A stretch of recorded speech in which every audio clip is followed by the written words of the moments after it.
বেঁচে থাকার জন্য যে এত পরিমাণ জিনিসের প্রয়োজন আসলে মানে বড় না হলে হয়তো বুঝতাম না। তো মাস শেষ না হলেই বাজার শেষ হয়ে যায়, তো টুকটাক কিছু মাসিক বাজার কিনে নিয়ে আসছিলাম। তো এটাও পুরো মাস যাবে না স্বাভাবিক।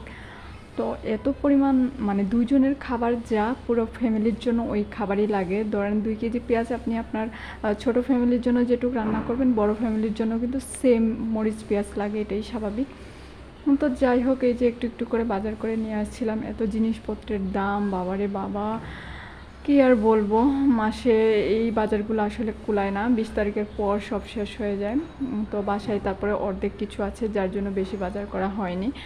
তো মাসের শেষের দিকে একটু টুকটাক বাজার ছিল, এটার জন্য এই মাসে আর তেমন কিছু বাজার লাগেনি। তো এখানে কী আছে মানে আরও কিছু বাকি আছে এখনও কেনার, মানে শেষ হয় না। তো অফিস থেকে আসার পর বাজার করা আসলে সময় পায় না ওইভাবে। তো 1 কেজি ডালের দাম, আমরা মোটা ডাল আগে খাইতাম হয়তো বা 60 টাকা 55 টাকা এরকম। তো এই 1 বছরের ব্যবধানে এত পরিমাণ জিনিসের দাম বেড়ে গেছে।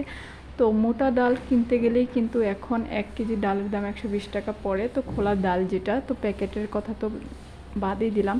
প্যাকেট ডাল এখন 150 টাকা, 60 টাকা, 160-70 এরকম। তো এত বড়লোকি খাবার খেয়ে তো আমরা বাঁচতে পারবো না, আমরা মিডল ক্লাসের মানুষ। তো এইবার পেঁয়াজটা দেশি পেঁয়াজ আনা হয় নাই, বাসায় আধা কেজির মতো এখনও দেশি পেঁয়াজ আছে, যার জন্য 1.5 কেজি যে কী জানি পেঁয়াজ, এটা ইন্ডিয়ানও না পাকিস্তানি পেঁয়াজ মেবি, জানি না আমি। তো এটা নিয়ে আসা হয়েছে। তো রসুন আধা কেজি নিয়ে আসা হয়েছে, আদা বাসায় আছে আরও, তার জন্য অল্প কিছু। তো আমাদের দুজনের জন্য এই যে 100 গ্রাম মরিচ, হলুদ এগুলো চলে যায়, কিন্তু জিরা ধনিয়া 50 কত এটা 50 গ্রাম করে নিয়ে আসা হচ্ছে। এটা মাস শেষের আগেই শেষ হয়ে যায়, কিনতে হয়। তারপরে এরকম টুকিটাকি জিনিসই কিনে আনা হয়। তো কী আর বলবো, এদিকে বেবিটা এত জ্বালাচ্ছিল, মানে কি বলবো, ওর জন্য মাঝে মাঝে ভিডিও করতেও পারি না। তো মাঝে মাঝে বাচ্চাদের দুষ্টুমি ভালোও লাগে, আবার বিরক্তও লাগে, এটাই স্বাভাবিক। তো সবসময় আমার সাথে থাকে, ভালোই লাগে। তো মাঝে মাঝে আবার মানে খুব বিরক্ত হয়ে যায় যে এত পরিমাণ দুষ্টুমি করে আর উল্টাপাল্টা কথা বলে, তখন আসলে ভালো লাগে না। আবার না থাকলেও খুব খারাপ লাগে। তো বাচ্চারা এরকমই, দুষ্টুমি বেশি হয়ে যায়, বারবার ক্যামেরার সামনে চলে আসতেছিল, আমি বারণ করতেছিলাম তারপরেও। তো এদিকে আমি পেঁয়াজ রসুনগুলো একটু ঢেলে রাখছিলাম। তো কী আর বলবো, মাসের বাজার করতে করতে জীবন শেষ হয়ে যায়। আসলে কেন যে পেটটা এইভাবে বড়, মানে পেট বড় হোক ছোট হোক খেতে হবে, এটাই স্বাভাবিক। এদিকে খুব খারাপ লাগছিল, আমার কবুতরটা আজকে ছেড়ে রাখছি, ও হঠাৎ করে উড়ে গেছিলো। তো আমার সাথে খেলা করতে করতে ও কী করছে, ফ্যান ছাড়া ছিল, ফ্যানের উপরে গিয়ে মাথাটা কেটে গেছে। তো এটার জন্য খুব খারাপ লাগছিল। তো আমি একটু করে মানে লোশন পেস্ট এগুলো লাগিয়ে দিয়েছিলাম। তো ইনফেকশন হয়ে যাওয়ার সম্ভাবনা আছে, যার জন্য হচ্ছে স্যাভলন ক্রিম ছিল না বাসায়, তো নিয়ে এসে লাগিয়ে দিতে হবে। তারপরে আমি এগুলো আস্তে আস্তে করে বয়াম ভরছিলাম। তো বয়ামগুলা একটু পরিষ্কার করা হয়েছিল। তো আবার এই যে বাসায় যেদিন থাকবো সেদিন পরিষ্কার করতে হবে, তো সময় পাই না আসলে, ঝুড়িগুলোতে রেখে দিচ্ছি। তো এগুলো একটু একটু করে প্যাকেট করে ভরে নিব। তো কী বলবো, মহিলাদের কাজের আসলে শেষ নাই। তো জবটা যেহেতু ছেড়েই দিয়েছি, ভাবছি যে একটু ভালোবাসার এই জিনিসটাকে একটু প্রফেশন করে নিব এখন আরও বেশি করে। স্বপ্ন পূরণ হোক বা না হোক, ভালোবাসার একটা প্রফেশন জিনিস এই পেজের মায়ায় পড়ে গেছি, এটা আর ছাড়া যাবে না। তো মানুষটা যখন ধৈর্যহারা হয়ে যায় তখন আমি সবাইকে ইন্সপায়ার করি।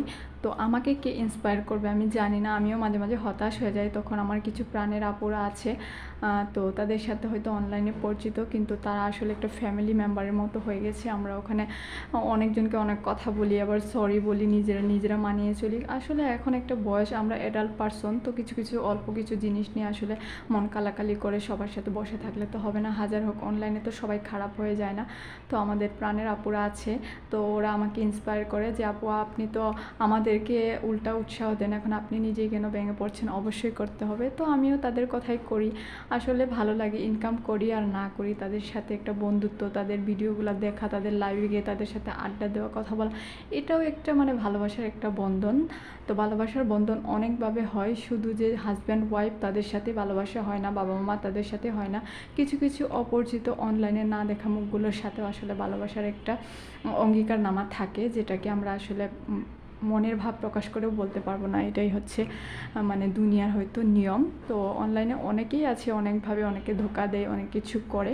তো বিশ্বাসটা আসলে মেন একটা একটা আর্ট, বিশ্বাসটাও একটা আর্ট।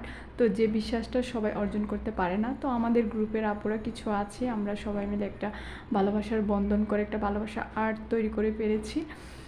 তো এটাই আমরা দোয়া করি সবাই যাতে এই বন্ধনটা অটুট রাখতে পারি। অনেকে হয়তো গ্রুপ থেকে বের হয়েও গিয়েছে, তো তাদের জন্য শুভকামনা।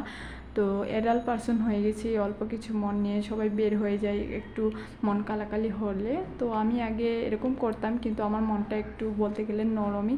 তো সবার সাথে একটু মন কালাকালি করে আবার নিজে অনুতপ্ত অনুশোচনা করে বলি যে কী করলাম, সরি, আমি আসলে এটা বলতে পারি না, কারণ আমার রাগটা একটু বেশি, যার জন্য অনেক কিছু কথা বলে ফেলি, তারপর শুধরিয়ে নিই। তো এইভাবে সংসারে সবাই টুকিটাকি বিষয় নিয়ে আমরা এই পেজ নিয়ে চালাচ্ছি। তো আমার জন্য, আমার আপুদের জন্য, সবার জন্য সবাই দোয়া করবেন। যারা ভিডিওটি দেখছে তারা তো আমার আপুরা আছেই, তাছাড়া বাহিরের যারা আছে তারাও আমাদের মতো কাজ করতে আসছে, তাদের জন্য দোয়া এবং ভালোবাসা রইল। আসলে অন্যকে সাহায্য করলে সবাই এগিয়ে যাবে, এটাই হচ্ছে হয়তো একটা বরকত হিসেবে চলে আসবে ইনশাল্লাহ, আমি আশা করি এবং সবার জন্যই দোয়া কামনা করি। তো ভালো থাকবেন সবাই, আল্লাহ হাফেজ।